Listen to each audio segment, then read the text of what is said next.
Alright, so Arc Raiders released a little more than 2 months ago now, and there's still so much to learn about this game. And all of these 10 tips are things I wish I would have known a lot sooner. So enough talking from me, and let's just get right into tip number 1. Also, be sure to leave a like on the video if you guys found it helpful. It really means a lot.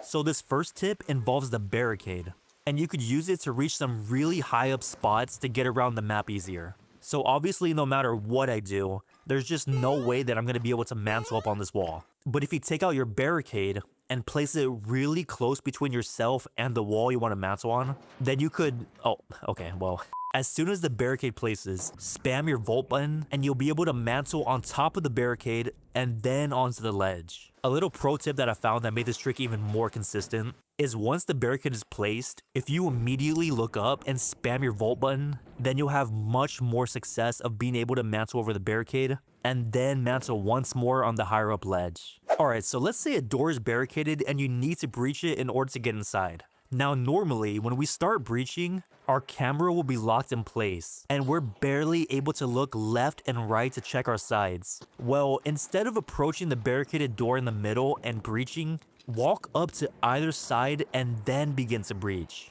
Breaching from the sides unlocks your camera angle way more compared to if you breach from the middle, allowing you to check nearly every angle behind yourself as you're breaching the door.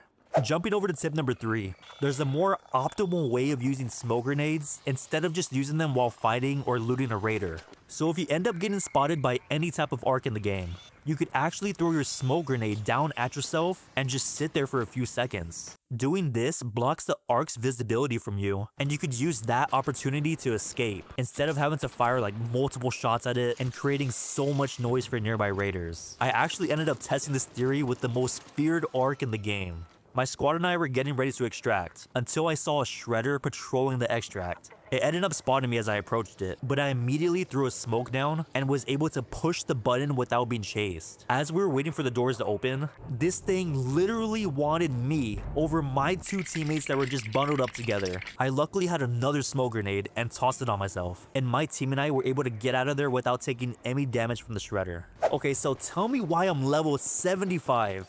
And I'm just now finding out that you could do this with arc power cells and fabric. So we all go through many shield recharges in a match, especially when we get into multiple fights with other raiders or the arc. Well, if you run out of shield recharges, another way to fill up your shield is by destroying almost any arc that you come across and looting them for their arc power cells. And you could use the power cell to recharge your shields.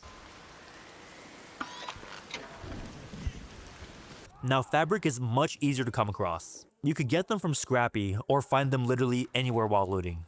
Well, if you're all out of bandages, you could actually heal yourself with the fabric for a small portion of HP. Just keep in mind that fabric takes a little bit longer to heal yourself compared to using bandages. Now, speaking of shield rechargers, there's a cool little trick you could do to have yourself stocked up on so many of them in your stash. So normally, the rule of thumb is to bring like 3 or 5 shield rechargers with you in a raid. And if you constantly bring this many for every match you play, then you'll burn through them so quickly without even realizing it. So a little trick that I found out is keeping 2 shield rechargers in your quick use slot and storing the rest of them in your safe pocket. That way, if you do end up being killed mid-match, instead of losing all 5 of them, you'll only lose 2. And you could even apply this to grenades as well if you have more than 1 safe pocket. For tip number 6, we're going to be talking about zip lines. And again, 200 hours into this game, and I just now noticed a couple weeks ago that you could do this. So please don't make fun of me. Okay, so you can't tell me that when we were barely starting to play this game, when you use the zip line, you try to go up on it, but then you just get sent down to the bottom. Well, the way zip lines actually work is if you stare straight and directly at one, imagine a horizontal line going through the zip line. If you angle your camera below this line, then you'll zip downwards. And if you angle your camera above this line, you'll travel upwards. For the longest time when I was starting off in this game, I genuinely believed that there's no possible way of traveling up unless you started zipping from the bottom. But hey, now you know. Now we're gonna stay on the topic of zip lines for this next tip, but this time, there's a trick where you're actually able to make minimal noise when traveling down from one. So I'm gonna use this comparison with my friend here, and I want you to notice how much noise he makes when he travels down the zip line.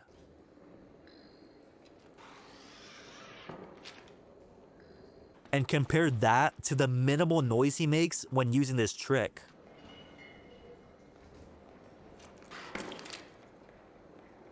So to make less noise when zipping down, you don't necessarily have to grab onto the zipline in front of you. You could simply fall from the ledge, and at the very last moment before you reach the bottom, then grab onto the zipline, and you will reach the bottom without taking any fall damage. Oh, okay, so obviously he didn't do the trick correctly, so just don't end up like that guy. So again, this game has been out for a couple months now, and till this day, I still see players that have the setting enabled, which ends up getting them killed in almost every match they play. Alright, so there's two different menu wheels in this game. The first is your emote wheel, which is where you do dances, and the second is your ping wheel, which is meant for you to ping specific things for your team. However, if you look over to the right side of your ping wheel, most players that I come across still have the ping voice heard by all raiders. Meaning if you ping stuff while you're in a raid, not only will your team hear it, but other nearby raiders will hear it as well. Attack there.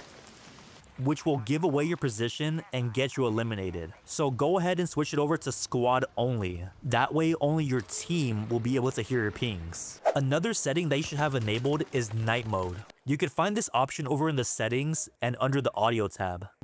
And the most simple way to describe what night mode does without making it sound too complex is it pretty much just enhances your audio a bit more, allowing you to hear footsteps and everything else that enemy raiders do a lot more clear. So for a good comparison, here's what footsteps sound like with night mode disabled.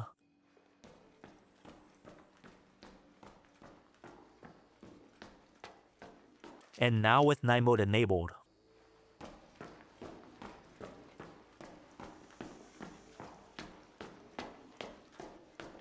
So be sure to enable night mode, because you'll be able to hear sound cues from other players way better than before.